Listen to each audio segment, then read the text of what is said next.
Just finished these 2 patches here and got the baseboard all set on the floor. Let's go check out what the New King James Version is doing. All right, let's go check it out. All right, so we got some. What's happening? Oh, nothing. Just doing some patches and coming in to see what you're up to. You got some framing going. You got some stone on the floor. Yeah, this is going to be the hearth. Something we found actually in the backyard off another project. I think it's soapstone actually. Yeah. Kind of a nice stone, it'd be expensive. Yeah. And it's going to sit right here in front as the hearth. Cool. So this is a fireplace here. Yeah. Electric. Electric fireplace with a pretty good flame look. And Yep. it also throws some heat. You got it all framed out. Looks like it's ready for some drywall on there. Definitely ready to rock it. All right. We're getting ready to hang the drywall on here. And usually I would start at the top. But with this ceiling, it's nothing square or plumb in this building. It's a old building from the 1800s. The floor is pretty fucked too. So we're actually gonna start on the bottom and then do a nice angle cut on the top. Pretty good. So first I'm gonna snap a line at 48 off the floor. Before we hang the rock, we wanna mark out where the studs are. Shit!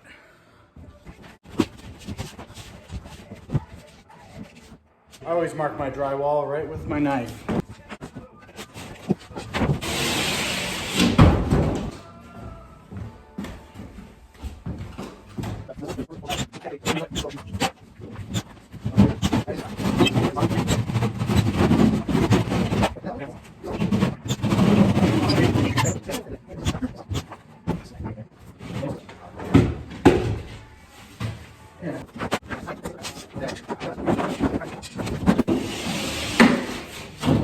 So we got to take a measurement from the ceiling to our factory edge here.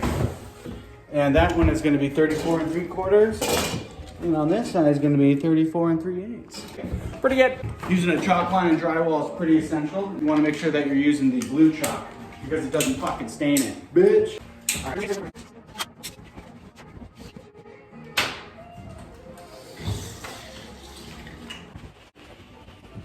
What he's doing is a freehand cut right on the blue line. Pretty easy to do. And we're cutting off the top part of this because that's going to go up into the ceiling where we have our beveled factory edge right here. We want it to match up.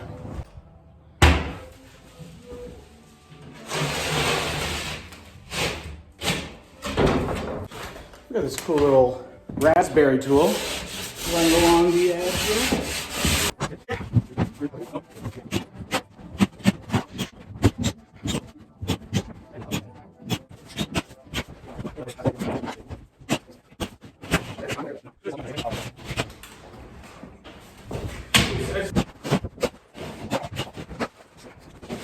So this is the round over material we're using. You definitely want to use drywall nails for this instead of screws. If you use screws, you're gonna fucking torque it and you're gonna get weird corners. This is the one that we're using, 1 3/8 cement coated smooth shank. All you really need when you're installing these round overs is a pair of tin snips and a hammer.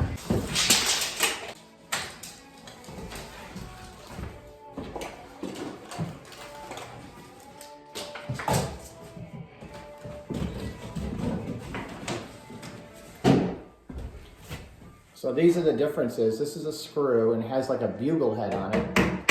This is a nail and it's flat and it helps to hold the corners in flat. Whereas if you use this, it'll kind of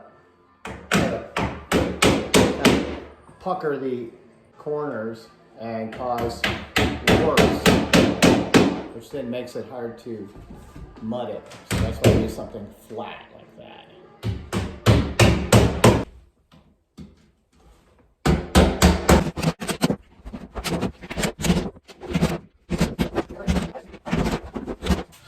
You want to use enough nails so that this flange will lay flat in there and you got enough room to build up the mud on it.